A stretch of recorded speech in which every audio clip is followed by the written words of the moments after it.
Olá, pessoal! É muito bom ter você de volta. Sejam bem-vindos a mais uma aula virtual da nossa Escola Bíblica. Estamos estudando o Evangelho de Mateus, também conhecido como o Evangelho do Reino de Deus, um detalhado relato do ministério e obra do Senhor Jesus, escrito para que os judeus crescem que ele é o Messias prometido por Deus e anunciado pelos profetas do Velho Testamento. Nos capítulos 12 e 13 que iremos estudar esta semana, temos muitos ensinos a aprender, mas quero destacar a questão do sábado como dia do Senhor, as curas realizadas por Jesus em meio às acusações dos religiosos judeus e as parábolas, método de ensino usado por Jesus para que a sua mensagem fosse compreendida por seus discípulos e seguidores. Vamos lá, abra sua Bíblia, Evangelho de Jesus segundo Mateus, capítulo 12, verso 9. Tendo Jesus saído dali, entrou na sinagoga deles. Achava-se ali um homem que tinha uma das mãos ressequida. Então, a fim de o acusar, perguntaram a Jesus: é lícito curar no sábado? Ao que lhes respondeu: quem de vocês será o homem que, tendo uma ovelha, e num sábado esta cair numa cova, não fará todo o esforço para tirá-la dali? Ora, quanto mais vale um homem do que uma ovelha. Logo, é lícito nos sábados fazer o bem. Então Jesus disse ao homem: estenda a mão. O homem estendeu a mão, e ela foi restaurada e ficou sã como a outra. Mas os fariseus, saindo dali, conspiravam contra ele, procurando ver como o matariam. Ao iniciar a leitura deste capítulo, Jesus e os seus discípulos são acusados pelos fariseus de violar a guarda do sábado como a lei determinava. Seus discípulos estavam com fome e o texto de Mateus nos informa que eles colheram espigas para comer. Logo depois, no mesmo sábado, Jesus, atento às necessidades humanas, curou a mão atrofiada de alguém. Um desafio às tradições dos fariseus. E a partir daí, eles abertamente iniciam o plano para matar Jesus.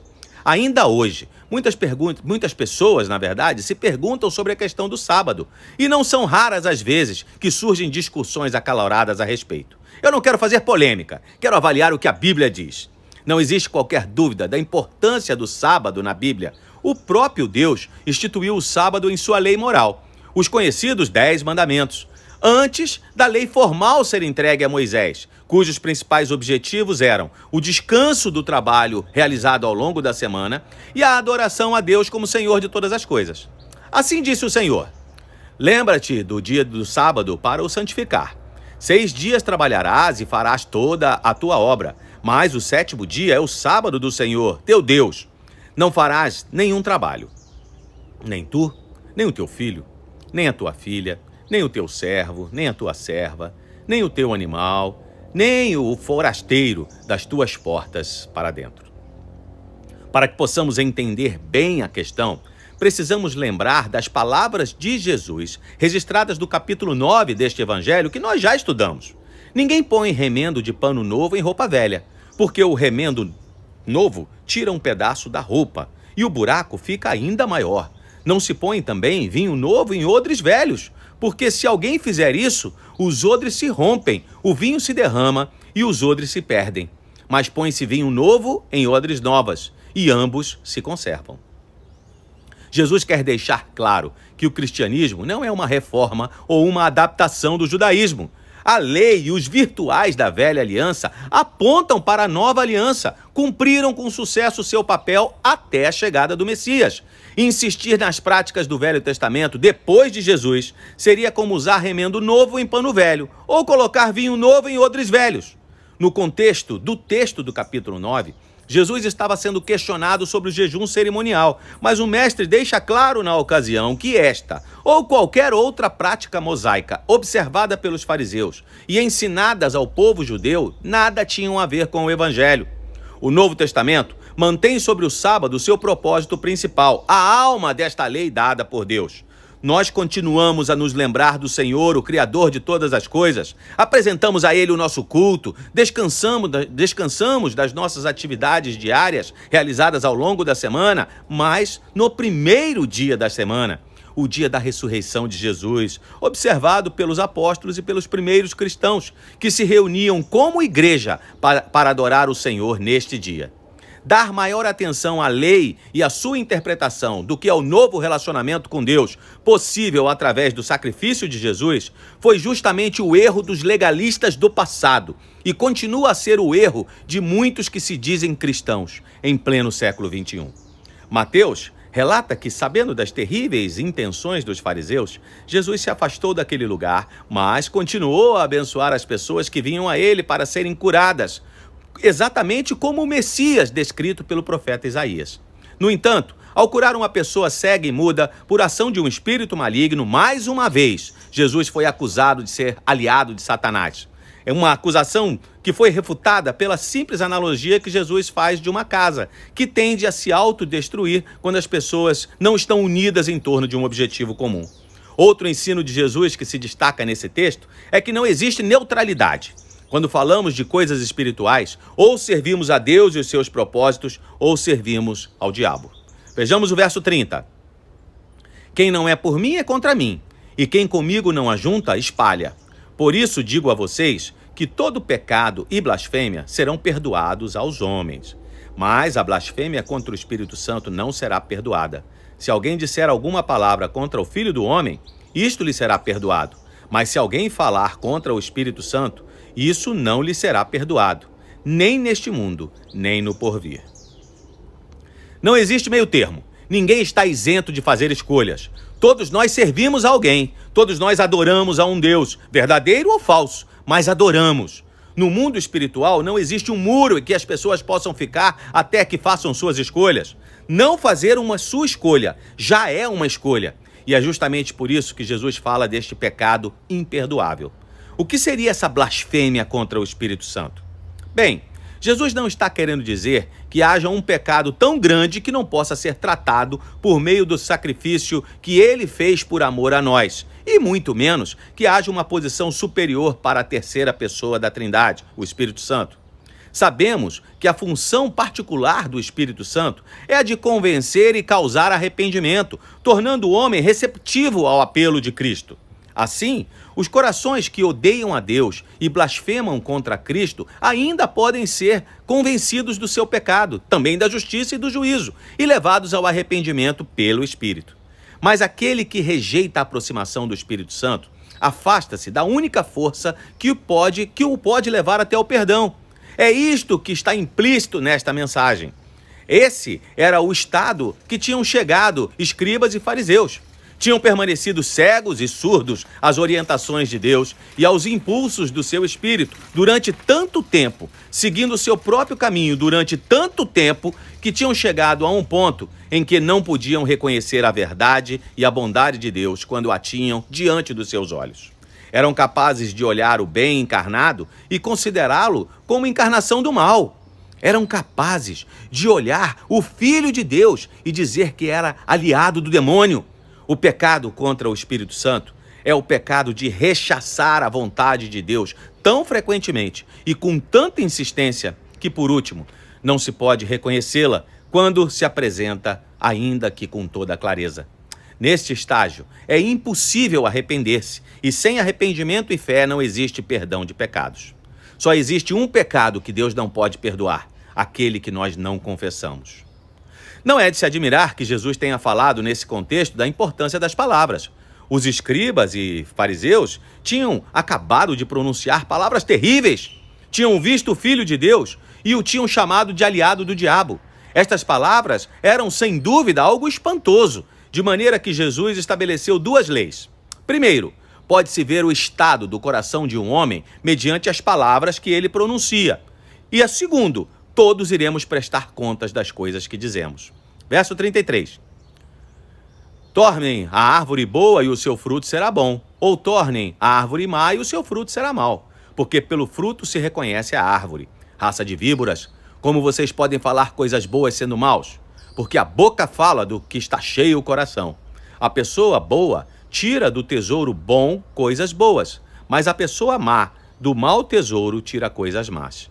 Digo a vocês que no dia do juízo as pessoas darão conta de toda palavra inútil que proferirem, porque pelas suas palavras você será justificado e pelas suas palavras você será condenado. O que você tem guardado em seu coração? Mais adiante, o Senhor irá nos ensinar que devemos nos preocupar com as coisas que ocupam espaço em nossos corações, porque é do coração que procedem as coisas que corrompem o ser humano. Os homicídios, os adultérios, as imoralidades, os roubos, falsos testemunhos, entre outras coisas. Nosso coração, e é lógico também nossas vidas, precisam estar cheios de coisas boas, pois não existe perigo maior para alguém que deseja manter um relacionamento saudável com Deus do que manter a mente vazia e ociosa. Acredito que justamente por isso, logo depois de dizer que não mostraria aos religiosos nenhum outro sinal além de sua morte e ressurreição, Jesus tenha falado da casa desocupada. Quando o espírito imundo sai de uma pessoa, anda por lugares áridos, procurando repouso, porém não encontra. Por isso diz: voltarei para minha casa de onde saí. E voltando, ele a encontra vazia, varrida e arrumada. Então vai e leva consigo outros 7 espíritos, piores do que ele, e entrando, habitam ali. E o último estado daquela pessoa se torna pior que o primeiro. Assim também acontecerá a esta geração perversa. Se você conhece alguém que lida com vícios, sabe bem o que significa isso. Um vício, depois de adquirido, dificilmente é destruído. Ele pode ser substituído. Pode-se reformar alguém que tenha problemas com bebida. Ele pode decidir que não voltará a passar o dia no bar, mas deve encontrar outra coisa para fazer. Deve encontrar algo para ocupar o tempo livre. Do contrário, voltará a cair em seus maus hábitos. Alguém cuja preocupação constante foi o prazer, pode decidir terminar com esse tipo de vida, mas deve encontrar algo para ocupar a sua vida e o seu tempo. Do contrário, devido ao vazio que encontrará, voltará às suas aventuras. Você certamente conhece o ditado: mente vazia, oficina de Satanás. Vamos lá então. Não se deixe acomodar nesses dias de pandemia. Nossos cultos presenciais já retornaram com toda a segurança sanitária que o momento exige. Então, será que não está na hora de voltar a usar seus dons e habilidades para abençoar as pessoas novamente? Sendo parte da família de Deus, parte do corpo de Cristo, você faz falta em nossa igreja.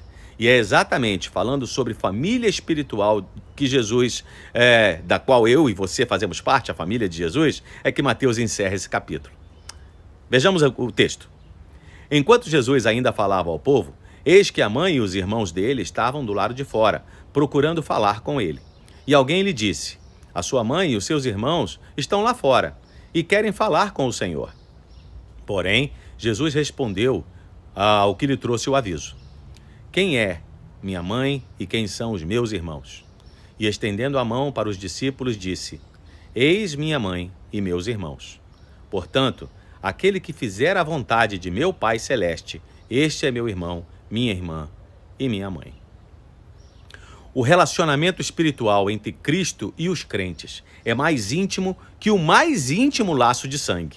Estas palavras de Jesus não foram um desrespeito a Maria nem aos seus irmãos, mas uma amostra do que realmente interessa: fazer a obra de Deus. E a obra de Deus é crer em Jesus, que por ele foi enviado. O capítulo 13 marca uma mudança definitiva no ministério do Senhor Jesus. Antes nós o vimos ensinando nas sinagogas, mas agora o veremos à beira-mar. Claro que ainda existem pessoas prontas para ouvi-los lá, mas existem também os líderes judeus em aberta oposição a ele. Eles observariam cada um dos seus atos para transformá-lo em uma condenação. Mas isso não impediu Jesus de continuar proclamando a sua mensagem, de pregar a sua mensagem. Um outro destaque importante nesse capítulo é que vamos ver com bastante clareza um método de ensino que caracteriza os ensinos de Jesus. Parábolas que transformam verdades abstratas em algo concreto. Se você quer ensinar alguém, deve começar pelo que a pessoa entende. A parábola começa com o que está perto, com o que todos entendem, porque pertence à sua própria experiência. E aí sim, a partir dali, conduz as pessoas a coisas que não entendem e abre os olhos para o que não tinha sido visto antes, despertando nos ouvintes interesse pelo aprendizado. Porque, afinal de contas, quem de nós não gosta de ouvir histórias, não é mesmo? Existem 7 parábolas registradas neste capítulo, que visam representar o reino dos céus, o método de plantar o evangelho no mundo, o seu crescimento e sucesso. A primeira é a parábola do semeador, que visa mostrar quais são as grandes dificuldades que impedem as pessoas de se beneficiarem da palavra de Deus e quantas vezes ela não alcança o seu objetivo por culpa das próprias pessoas, apresentada nos versículos 3 a 9 e explicadas um pouco depois, no verso 18. Duas outras parábolas mostram a mistura do bom e do ruim que existe na igreja. Existem cristãos autênticos, cujas vidas foram transformadas pelo Espírito Santo, mas também existem os fakes, aqueles que de cristãos só têm a aparência e olhe lá, hein? Assim será até a grande separação que ocorrerá no dia do grande julgamento. A parábola do joio é apresentada nos versos de 24 a 30 e explicada a pedido dos discípulos entre os versos 36 e 43. A rede lançada ao mar nos versos 47 a 50. A parábola do grão de mostarda e a parábola do fermento formam um par. Ao contar essas duas parábolas, Jesus estava falando a respeito do crescimento do reino de Deus. Enquanto a parábola do grão de mostarda refere-se ao crescimento exterior do reino, a parábola do fermento refere-se ao crescimento interior. Assim, para um melhor entendimento, as duas parábolas não podem ser separadas. A semeadura da mostarda era uma situação comum e corriqueira naquela época. Dentre todas as sementes semeadas numa horta, a semente da mostarda era geralmente a menor de todas. Contudo, em seu estágio adulto, a pequena semente se torna uma das maiores plantas da horta, podendo alcançar até 5 metros. Se a parábola da semente da mostarda foca a expansão aparente do reino, a parábola do fermento focaliza a atenção no interior do reino, que, de forma invisível, exerce influência sobre tudo. Esse é o ensino principal da parábola, que nos deixa pelo menos 2 ensinamentos importantes. Primeiro, o invisível demonstra resultados visíveis, assim como o fermento fica invisível na massa, mas todos podem ver o seu efeito. Da mesma forma, o reino de Deus, reconhecido no coração e vida dos cristãos desse reino, ainda que pareça invisível no mundo de hoje, está presente, agindo ativamente e em resultados visíveis. Podemos perceber o seu poder e a sua presença. O segundo ensino é que o fermento atinge cada parte da massa enquanto está em descanso. Também nós, como seguidores de Cristo, devemos fazer com que o reino do céu atinja cada segmento da nossa vida, agindo com integridade em todas as áreas, a fim de que os ensinamentos das Escrituras sejam relevantes em todos os lugares, refletindo nossa obediência a Cristo. As duas últimas parábolas são a do tesouro escondido e da pérola de grande valor, que falam da disposição de se entregar tudo em favor de um bem de valor incalculável do próprio Cristo e do seu reino. Nem preciso dizer que os ensinos de Jesus não fazem nenhuma menção à compra da salvação, que sabemos é um dom de Deus, um presente do Senhor. Estas parábolas representam em parte a vida de todos os cristãos. Uns encontram o maravilhoso tesouro sem ao menos estarem procurando, enquanto outros encontram a pérola de grande valor após uma busca incessante. Todos nós nos enquadramos em uma das duas situações. Sabemos que ao homem caído e corrompido pelo pecado é impossível buscar por si mesmo a Cristo. Mas muitos cristãos, antes de sua conversão, buscavam algo que poderiam satisfazê-lo. Procuravam e procuravam por um longo tempo, muitas vezes sem nem saber o que estavam procurando, até que nessa procura se deparam com o precioso tesouro da salvação e da nova vida oferecida pelo Espírito Santo. Eles ficam exultantes, encontraram a Cristo. Mesmo tendo procurado, se surpreendem com o imenso tesouro que encontraram. Mateus encerra o capítulo mostrando como Jesus foi rejeitado em sua cidade. Verso 53. Quando Jesus acabou de contar essas parábolas, retirou-se dali e, chegando à sua terra, ensinava-os na sinagoga, de modo que se maravilhavam e diziam: de onde vem essa sabedoria e esses poderes miraculosos? Não é esse o filho do carpinteiro? Sua mãe não se chama Maria? E seus irmãos não são Tiago, José, Simão e Judas? Todas as suas irmãs não vivem entre nós? Então de onde vem tudo isso? E escandalizavam-se por causa dele. Jesus, porém, lhe disse: nenhum profeta é desprezado, a não ser na sua terra e na sua casa. E não fez ali muitos milagres, por causa da incredulidade deles. Essa foi a segunda visita de Jesus a Nazaré, onde era conhecido pelo ofício que provavelmente aprendeu de José. A primeira foi registrada por Lucas em seu evangelho, mas a incredulidade deles era a mesma. O ensino de Jesus primeiro deixou as pessoas que o conheciam maravilhadas, mas depois escandalizadas. Eles não foram capazes de entender e aceitar esse novo reino pregado pelo Mestre. Por isso, Jesus não realizou ali muitos milagres. Claro que o poder de Cristo não depende da fé dos homens. Entretanto, a incredulidade dos seus conterrâneos impediu muitas oportunidades para a realização de milagres, visto que não muitas pessoas o procuravam. Quanto à família de Jesus, é aceito pela maioria dos estudiosos da Bíblia que José provavelmente faleceu em algum ponto da juventude de Jesus, antes do início do seu ministério. Também é possível ver que Jesus tinha 4 irmãos, citados aqui pelos nomes, sendo Tiago e Judas provavelmente os autores das epístolas atribuídas a eles no Novo Testamento. Ele tinha também ao menos 2 irmãs, pois a citação é feita no plural, não podendo o termo irmãos ser traduzido como primos, como insistem alguns, apenas para justificar um determinado dogma da igreja cristã. Muito bem, pessoal, chegamos ao fim de mais um estudo. Veja que a riqueza de conhecimentos da palavra de Deus é ampla e curto o tempo que temos para reflexão. Por isso é muito importante que você leia com cuidado os textos propostos e faça os seus apontamentos, que podem ser trabalhados depois em uma de nossas salas de aula virtual que complementam este vídeo. Muito obrigado, porque você investiu o seu tempo aprendendo conosco um pouco mais sobre as coisas importantes, as coisas do reino de Deus. Isso sim faz toda a diferença em nossas vidas, não é mesmo? Então é isso. Uma boa semana a todos. Que o Senhor te abençoe e te guarde. Até a próxima, pessoal!